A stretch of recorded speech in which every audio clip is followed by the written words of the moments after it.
मेरे प्यारे बच्चों, good morning all of you. आज हमारा पीरियोडिक क्लासिफिकेशन ऑफ एलिमेंट का एक थर्ड क्लास है, जिसमें हम लोग मॉडर्न पीरियोडिक टेबल के बारे में स्टडी करने वाले हैं, जिसको हम लोग शॉर्ट फॉर्म में एमपीटी के बारे में कहेंगे, यानी कि मॉडर्न पीरियोडिक टेबल का स्टडी करेंगे। सबसे पहले हम लोग देखते हैं कि इसके पहले हमने अभी तक 3 स्कॉलर के बारे में देख चुके हैं। पहला स्कॉलर हमने देखा था कि लॉ ऑफ टेट्स के बारे में दिए, दूसरा हमने लॉ ऑफ ऑक्टिव पढ़ा, और थर्ड जो हमने मेंडलीव का periodic table, law of periodic table के बारे में स्टडी किए। ये फोर्थ प्रयास है, यानी कि हेनरी मोसले के द्वारा जब एक कंप्लीट पीरियोडिक टेबल का निर्माण किया गया, जिसमें किसी भी प्रकार का डिमेरिट्स होने की पॉसिबिलिटी बहुत ही नेग्लिजिबल रहा। 1913 ईस्वी में 1913 में हेनरी मोसले, नाम लिखिएगा, हेनरी मोसले ने मॉडर्न पीरियोडिक टेबल का निर्माण किया, जिसे law of modern periodic table कहा गया। मॉडर्न पीरियोडिक टेबल अभी तक जितने भी एलिमेंट पढ़े थे, उसकी modern on the basis of atomic masses के आधार पर अरेंजमेंट किया गया था। एलिमेंट का arrangement on the basis of the atomic masses के आधार पर किया गया था। लेकिन अब जो पढ़ने वाले हैं, now will study on the basis of physical and chemical property of are elements depends on their the atomic number के आधार पर पढ़ने वाले हैं, जिसको कैपिटल जेड कहते हैं। इसको थोड़ा सा और हम लोग देखेंगे। देखो, कोई अननोन एलिमेंट है, अननोन एलिमेंट के ऊपर कुछ भी लिखा हो, लेफ्ट हो या राइट हो, अगर उसके ऊपर कुछ लिखा होता है तो वो उसका क्या कहलाता है? एटॉमिक मास कहलाता है। किसी भी एलिमेंट का नीचे लेफ्ट हो या राइट कुछ भी लिखा हो तो वो उस एलिमेंट का एटॉमिक नंबर कहलाता है, यानी एटॉमिक नंबर कहलाता है, जिसको हम लोग जेड से डिनोट करते हैं। अब एटॉमिक मास जो होते हैं इक्विवेलेंट होते हैं मास प्लस न्यूट्रॉन के बराबर होते हैं, और जबकि जो हमारा एटॉमिक जेड बराबर होता है किसी भी एलिमेंट का, वो नंबर ऑफ प्रोटॉन के बराबर होता है, और यही किसके बराबर होता है? नंबर ऑफ इलेक्ट्रॉन के बराबर होता है। जबकि एटॉमिक मास जो होते हैं, सम ऑफ प्रोटॉन प्लस न्यूट्रॉन का जो सम होता है, वही क्या कहलाता है? हमारा एटॉमिक मास होता है। लेकिन अब जो पढ़ने वाले हैं पीरियोडिक टेबल में, मॉडर्न पीरियोडिक टेबल का मतलब हम किसके बारे में? एटॉमिक नंबर के बारे में। किसी भी एलिमेंट का आइडेंटिफिकेशन नंबर वो क्या कहलाता है? उसका एटॉमिक नंबर कहलाता है। तो on the basis of physical and chemical property are depends on their the atomic number के आधार पर डिपेंड करता है। और इसीलिए मॉडर्न पीरियोडिक टेबल जब बनाया गया हेनरी मोसले के द्वारा, तो उन्होंने बेस किसको बनाया? एटॉमिक नंबर को बेस बनाया। क्लियर हुआ?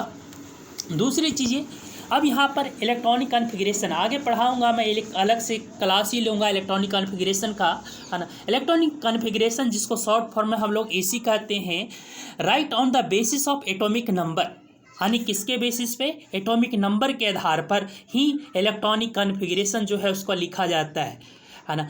और मॉडर्न पीरियोडिक टेबल जो होता है, एक तरह से जब टॉप टू बॉटम जो लाइन आता था, ऑलरेडी हम पढ़ चुके हैं, टॉप टू बॉटम जो लाइन आता है उसको क्या कहते थे? ग्रुप कहते हैं। तो मॉडर्न पीरियोडिक टेबल में कितने ग्रुप बनाएंगे? 18 ग्रुप बनाएंगे। जबकि 7 क्या बनाएंगे? पीरियड्स बनाएंगे। तो 18 × 7 18 ग्रुप, और 7 क्या है? आवर्त बनाएंगे।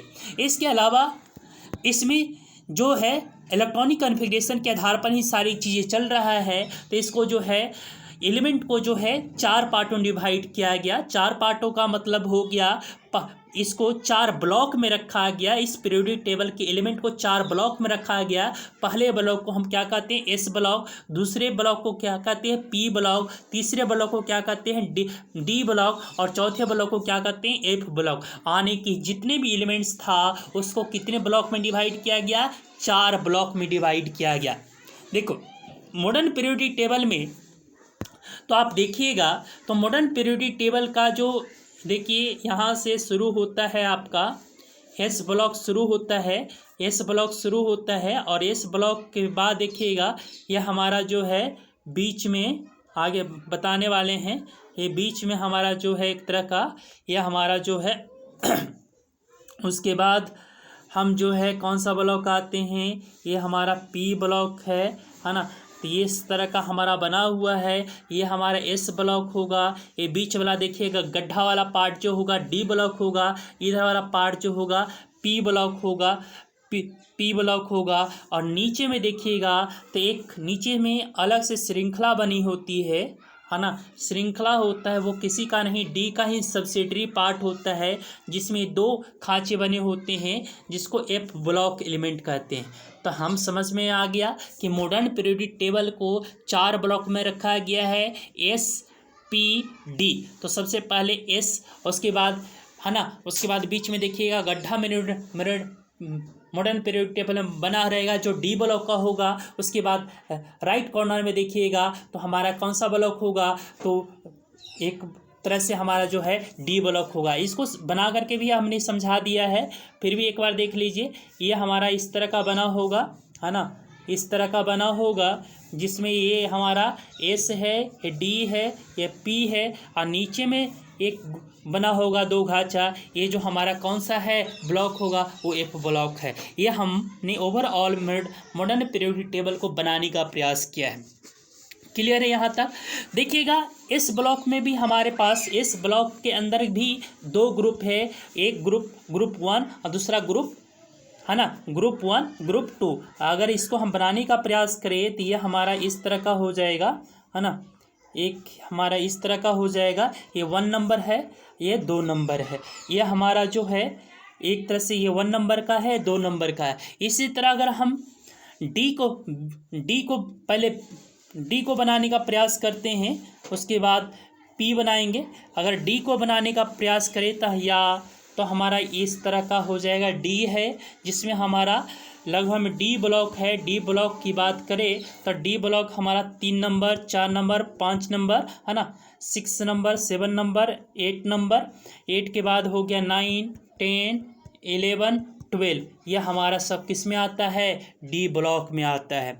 उसके अलावा पी ब्लॉक की बात करें तो पी ब्लॉक में हमारा 13 से शुरू होता है, एक तरह से 13 से शुरू होता है ना, इस तरह का शेप का होता है, 13 से शुरू होता है, यहाँ से शुरू होता है और ये कहाँ तक जाता है, 18 तक जाता है। जहाँ पर यहाँ पर सबसे ऊपर आपको दिखाई देगा वो हमारा हीलियम है, इनर्ट गैसेस का ग्रुप है। 13, 14, 15, 16, 17, 18 है ना, 18 तक जाएगा।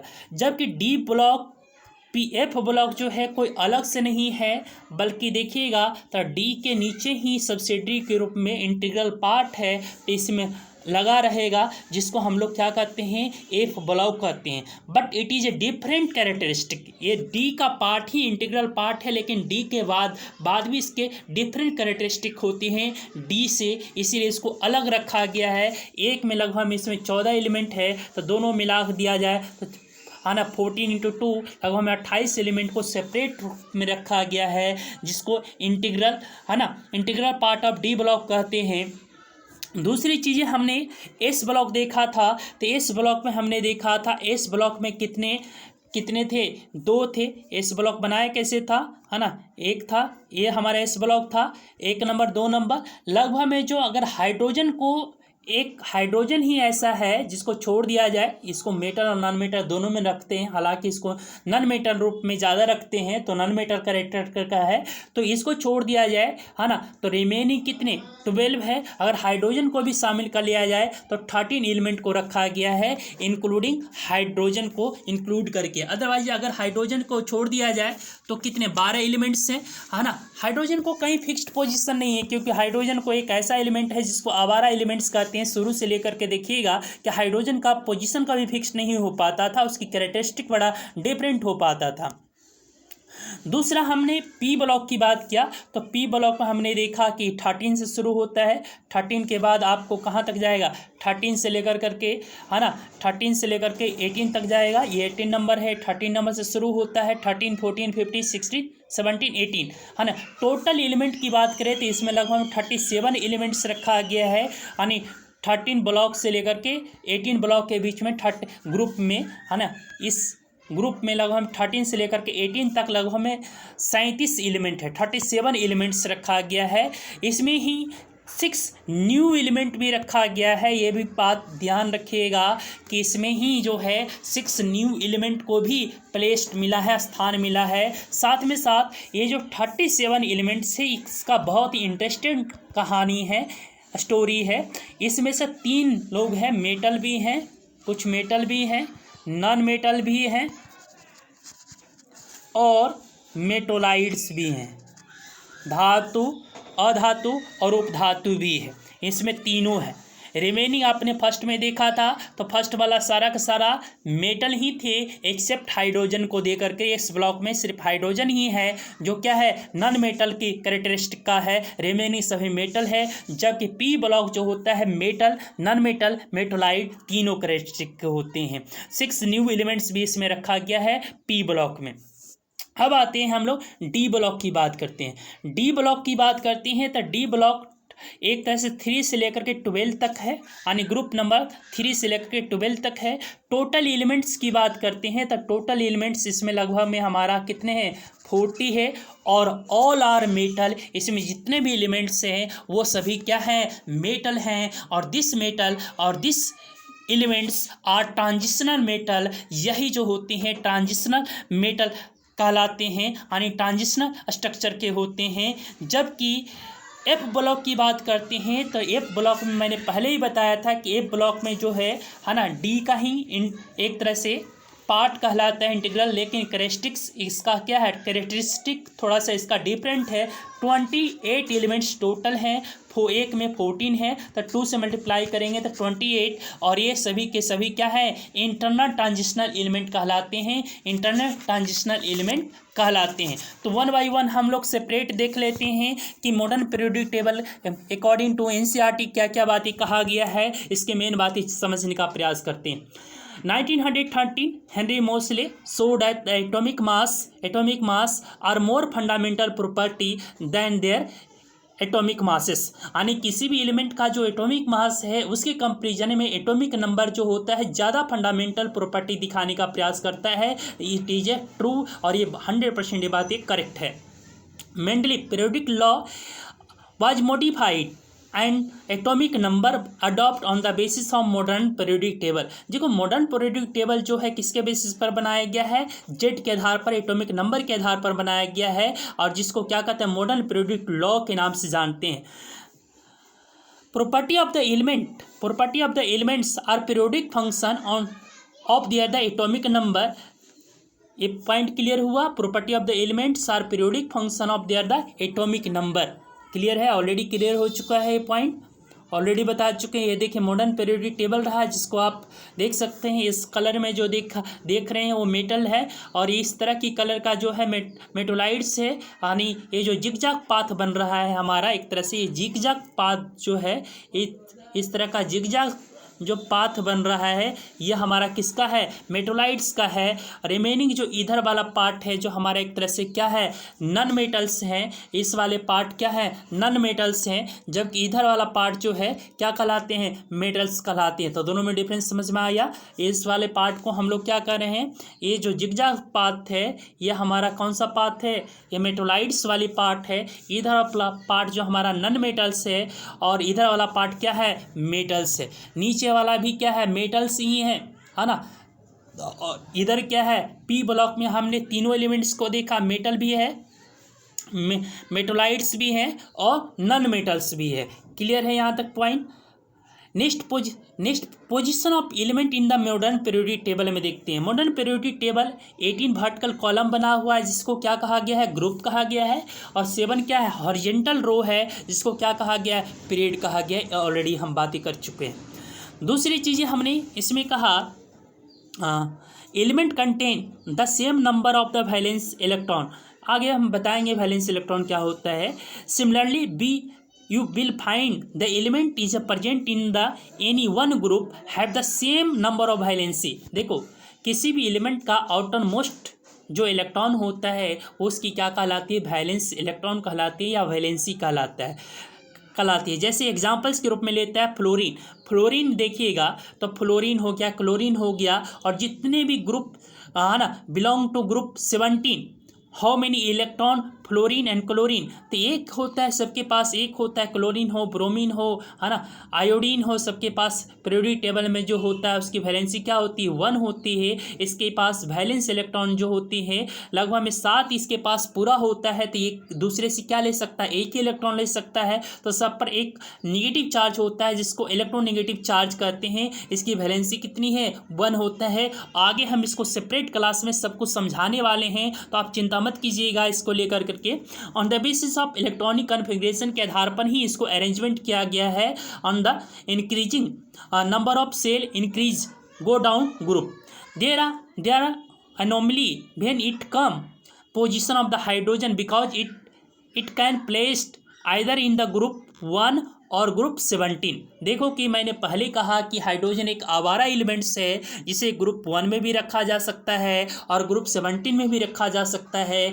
कभी कभी क्या करता है, इलेक्ट्रॉन क्या करता है, लॉस कर देता है, तो इस पर प्लस आयन क्रिएट होता है, जिसके कारण इसको ग्रुप फर्स्ट में रखा जाता है। क्योंकि जहाँ तक ग्रुप फर्स्ट में है सब अपना एक इलेक्ट्रॉन लॉस करने के लिए बैठा हुआ है, जबकि ग्रुप 17 में जो होता है ज़्यादातर जो है वो हैलो ग्रुप है। हैलो ग्रुप का मतलब एक इलेक्ट्रॉन लेने वाला है, लेने वाले के कारण एक निगेटिव चार्ज होगा। तो यहाँ पर भी हाइड्रोजन क्या करता है, एक दूसरे से इलेक्ट्रॉन क्या कर सकता है, गेन भी कर सकते हैं। इसीलिए हाइड्रोजन को ग्रुप फर्स्ट में भी और ग्रुप 17 में भी रखा जा सकता है। We find that this element of the second period do not have to the same number of valence electron, but they contain the same number of cells, है ना।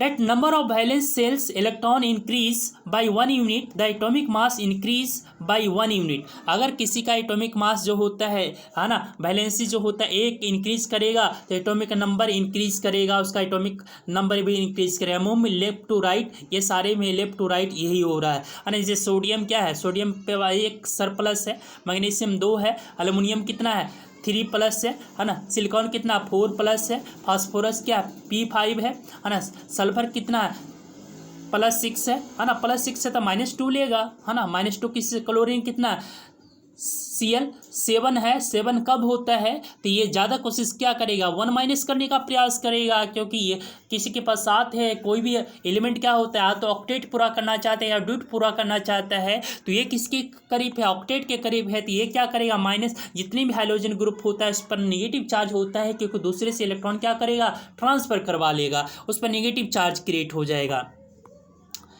क्लियर है।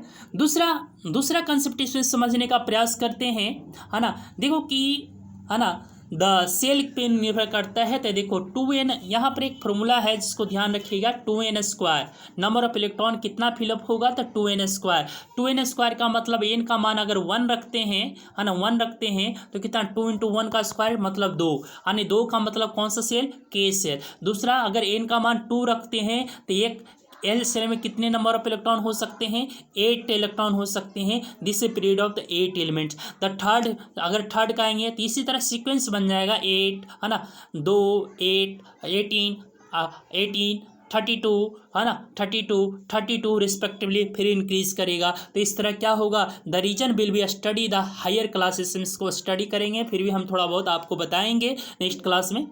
The position of element in the periodic table tells about the chemical reactivity. जो position होता है element का periodic table में, उसकी chemical reactivity को भी बताने का प्रयास करता है। Valence electron determine the kinds of number of bonds formed by the elements.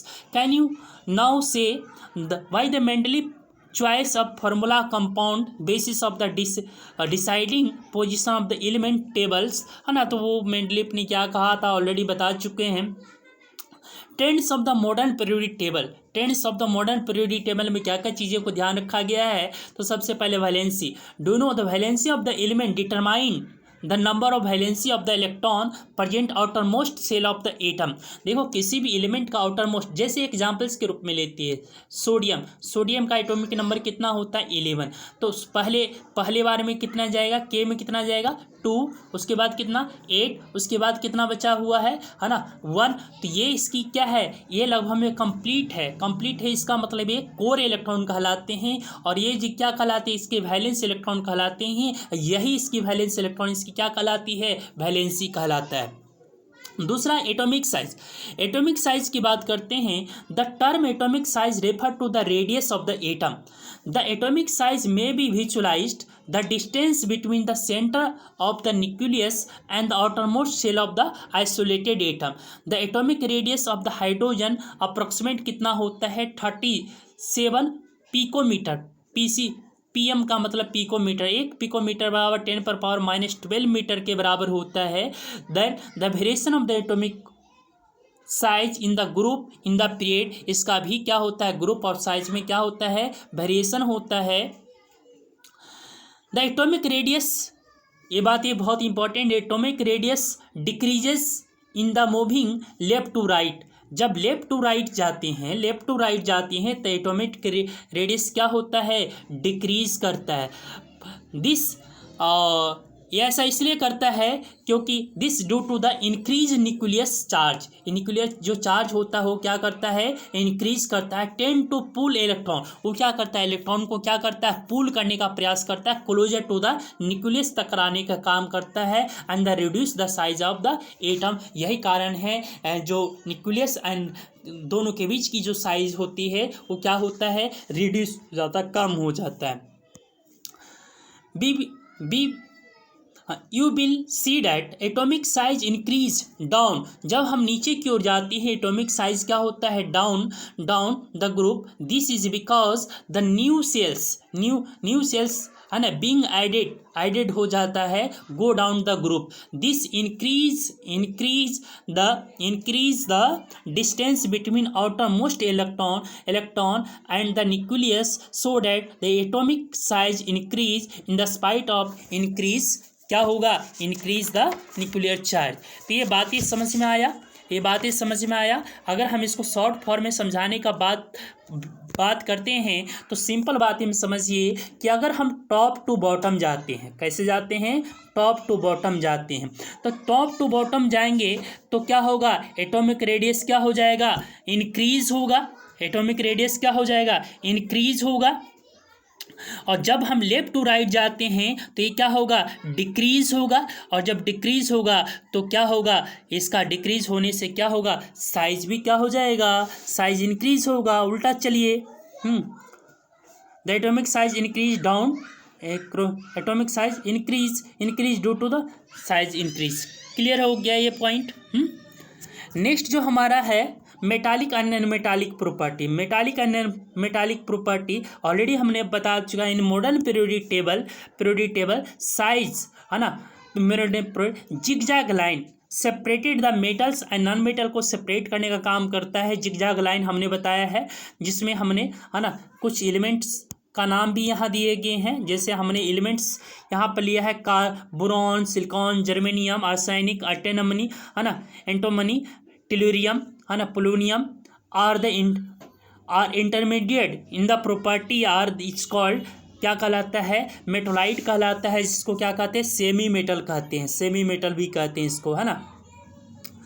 दस the metal tends to lose the electron. जितने भी मेटल होते हैं उसकी प्रॉपर्टी ऑलरेडी बता चुका हूँ, उसको क्या करता है, लॉस ऑफ इलेक्ट्रॉन करते हैं while forming the bond and they are electropositive. जितने भी मेटल्स होते हैं वो क्या बनाते हैं, इलेक्ट्रोपॉजिटिव नेचर के होते हैं। And the effective nuclear charge acting on the valence shells electron increases across the period. The tendency to the loss of electron will decrease. Loss of electron क्या होगा, decrease down the group. The effective nuclear charge experience the valency electron is decreasing because the outermost electron are further away from the nucleus. Therefore, this can be lost lost the easily, hence the metallic character decreases across the period and the increase down the group. Non metals on the other hand electronegative होता है, they tends to more bonds gaining, ज़्यादा electron gain करना चाहता है, and the variation of the period आना variation of this property उसके variation होते हैं, and as tends to electronegative, जितने भी नॉन एलिमेंट्स होते हैं यानी नॉन एलिमेंट्स मेटल्स होते हैं, नॉन मेटल्स जो होते हैं वो क्या इलेक्ट्रोनिगेटिव नेचर के होते हैं. Non metals are found in the right hand of the periodic table towards the top, and this tends also help the predicate the nature of oxidize formed by the elements, because it known to you the oxidize of the metal are basic character and non metals are acidic. जितने भी non metal होते हैं वो क्या होते हैं, basic character के होते हैं, सॉरी एसिडिक कैरेक्टर के होते हैं, जबकि मेटल ऑक्साइड और बेसिक कैरेक्टर, जबकि नॉन मेटल ऑक्साइड क्या होते हैं, एसिडिक कैरेक्टर के होते हैं. Thank you watching video, take care, अपना ध्यान रखिए, है ना.